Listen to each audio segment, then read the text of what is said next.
Nous saluons à présent l'invité de cette édition, le sénateur LR des Hauts-de-Seine, Roger Karoutchi. Bonjour monsieur. Bonjour.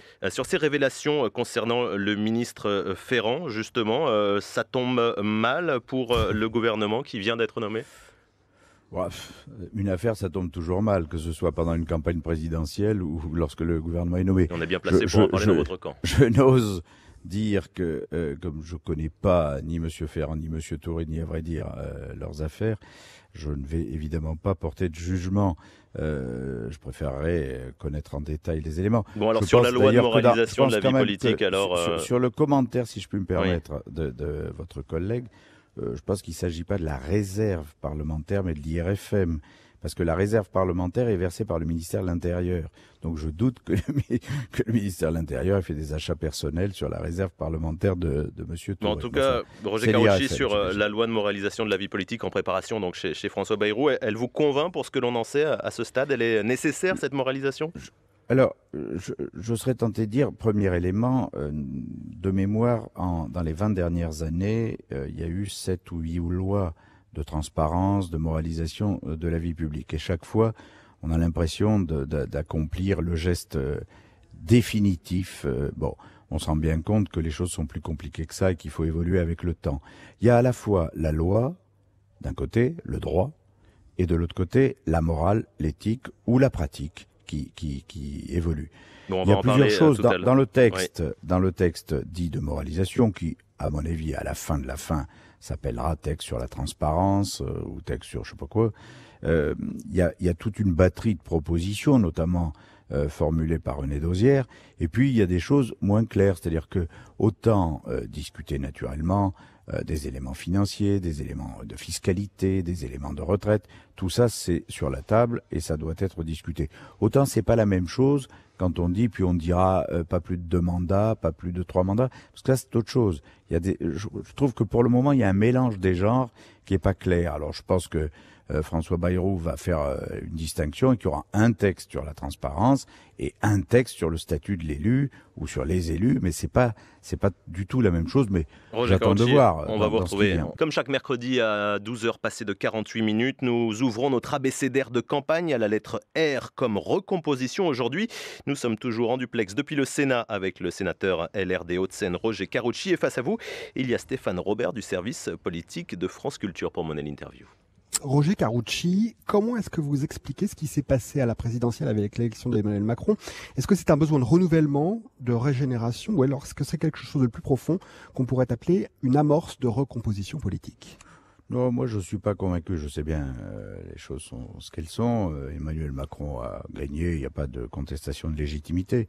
Le deuxième tour a été évidemment, entre guillemets, on ne veut pas de Marine Le Pen, donc Emmanuel Macron a fait le score qu'il a fait. Au premier tour, il a fait 24. François Fillon, avec toutes les affaires, toutes les polémiques et tout, fait un peu plus de 20. Donc, m'expliquer qu'il y a eu un raz-de-marée sur un renouvellement nécessaire et tout, je n'y crois pas. Il y a 6 mois, la droite devait gagner cette élection qui était imperdable.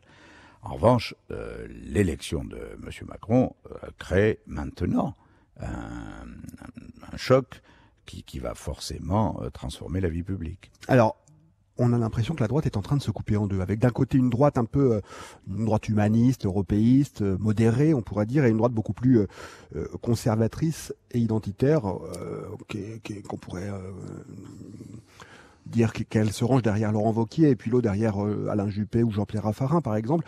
Est-ce que c'est le cas? On voit Gérald Darmanin qui dit: moi, j'ai beaucoup plus de différence avec Laurent Wauquiez qu'avec Emmanuel Macron. Oui, il est ministre. S'il avait dit qu'il n'avait rien de commun avec Emmanuel Macron, c'était difficile.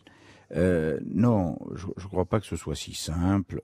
Depuis toujours, à l'UMP, il y a une aile centriste et libérale, une aile un peu plus souverainiste, un peu plus tournée vers le niveau national. Mais pendant 15 ans, ça n'a pas empêché de vivre ensemble, de travailler ensemble, de gagner ensemble un certain nombre d'élections. Alors, on verra ce qui se passe après le 18 juin. Soit le 18 juin, la droite et le centre gagnent les élections. Et comme par hasard, tout le monde trouvera que, naturellement, les Républicains, c'est merveilleux. Soit la droite et le centre ne gagnent pas les élections, mais ont un score correct et beaucoup de sièges quand même. Et un groupe important. Et là, il peut y avoir formalisation d'une opposition constructive. J'entends bien ce que dit Raffarin.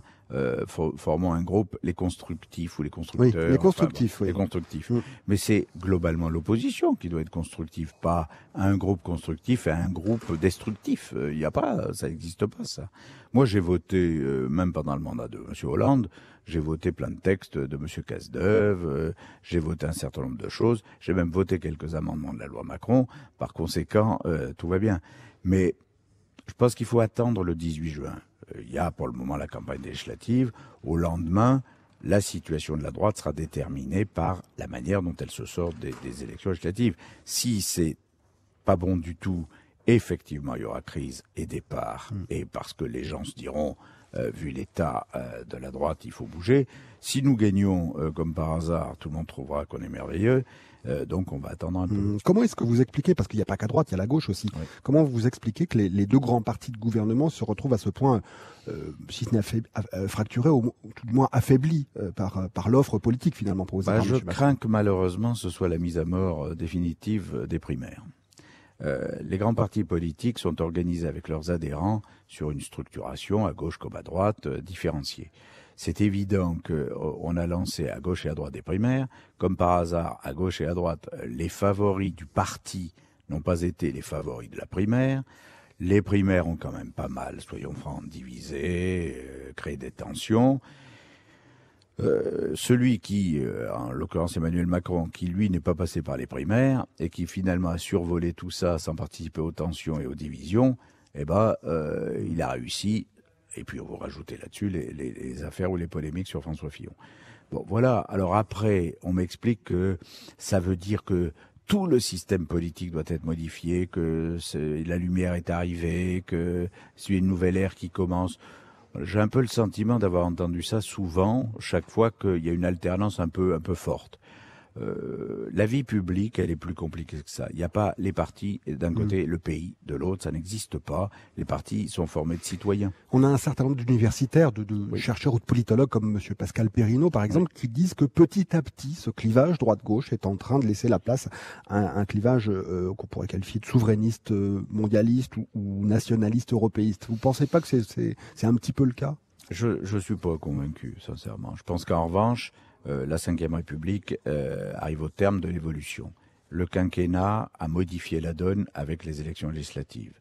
La réforme de 2008 a voulu redonner un peu de pouvoir au Parlement et en réalité, on n'y est pas arrivé complètement. Il y a une présidentialisation du système. Il y a une autorité aujourd'hui de l'exécutif qui est extrêmement forte et centrée sur le président de la République, pas sur le gouvernement.